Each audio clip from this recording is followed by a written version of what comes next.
Saya pamit undur diri. Saya kembali lagi. Jangan melupakan pahlawan. Itu dia kata Pak Erick Thohir. Coach Indra Syafri ternyata diberikan posisi baru nih. Posisi baru dari Coach Indra Syafri adalah menjadi yang akan mempersiapkan timnas kita menuju SEA Games tahun ini. Kita jangan melupakan pahlawan. SEA Games itu 32 tahun kita menangkan dengan Coach Indra. Betul sih, kita nggak boleh melupakan pahlawan kecuali dari negeri ginseng.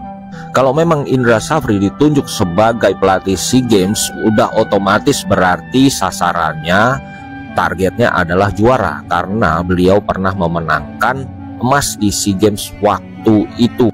Bapak Indra Syafri resmi ditunjuk sebagai pelatih kepala untuk SEA Games. Ini gua nggak tahu ya boy, bakal jadi kabar yang baik atau kabar yang enggak buat kalian semua. Pertanyaannya, apakah emang layak Bapak Syafri yang pegang timnas Indonesia di SEA Games nanti? Sudah terbukti mau pelatih dari Korea, mau pelatih dari Belanda, dari seluruh antero bumi, untuk urusan turnamen regional kelompok umur tidak ada yang bisa mengalahkan the mighty, the Lord, coach terbaik di seluruh planet, Coach Indra Syafri. Valid, itu valid. Mau 19, U23, SEA Games, wah, Coach Indra. Nggak perlu pelatih-pelatih dari luar-luar itu, Coach Indra. Welcome back, selamat datang, Magwat, our Lord, Bapak Syafri.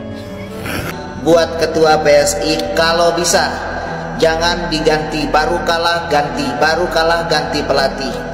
Karena pelatih itu tidak bisa melatih kalau cuma setahun, 2 tahun, 3 tahun. Butuh proses panjang untuk memperpadukan satu sama lain untuk para pemain. Kalau nanti diambil lagi pelatih yang ini, taktiknya beda lagi, kalah lagi, ngambil pelatih lagi, taktiknya beda lagi, kan pemainnya susah untuk berpadu jadinya. Vietnam melawan Indonesia, pada akhirnya Indonesia kalah. Buat kalian yang pengurus PSSI, kenapa harus mengganti Sintayong di saat yang tidak tepat, anjing? Buat kalian, satu kata buat kalian, pantek. Itulah kena selalu cakap besar apa? Aku dengar king. King apa ni? Kan kau kena kalah. Apa-apa kalah, yang penting apa? Yang penting jadi top skor lah di AFF U23, Ci. Nih ya, buat tetangga yang ngata-ngatain ini ya, bakal katanya King Indo kalah di tanah airnya ataupun di kandangnya, nggak apa-apa. Nama juga Piala Ciki nggak sih? Yang penting apa? Yang penting Jens Reven menjadi top skor, gokilnya tuh. Boleh je kalau nak sama dukung, sama support. Tapi aku nak blogger, konten creator daripada Indonesia, hentikan propaganda. Hentikan propaganda, kalau tidak. Teruntuk untuk netizen Malaysia, dengan video ini saya menyatakan, saya memohon maaf kepada kalian karena sering bikin ribut sama netizen Malaysia. Dan saya tidak akan membuat lagi video tentang Malaysia, tentang sepak bola Malaysia dan negaranya. Tapi bohong.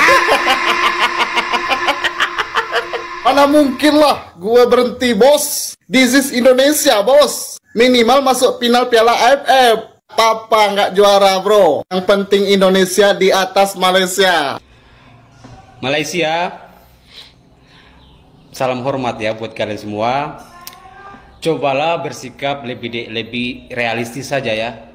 Jika kalau sudah kalah, terima dengan lapang dada. Mungkin tahun ini kita belum berhasil mengalahkan Indonesia. Ya, tahun ini mungkin belum rezeki kalian. Mungkin tahun depan, 2 tahunnya akan datang, 3 tahunnya akan datang. Okey, untuk pasukan Malaysia, pasukan kesayangan aku, okey, banyak lagi kelemahan yang boleh kita perbaiki, yang perlu kita ambil perhatian supaya Malaysia juga mampu menyaingi pasukan-pasukan hebat di peringkat ASEAN maupun peringkat Asia, terutama seperti Vietnam, Thailand, Indonesia. Okey, so Malaysia kena lebih lagi berani saing untuk fight. Okey, apa yang penting dalam Piala Mandiri ni, Malaysia tak kalah dengan Indonesia. Wasit malam ini mengecewakan, sangat-sangat mengecewakan. Silakan, bukan hanya saya yang berkomentar, pasti supporter yang ada di sini mengecewakan wasit.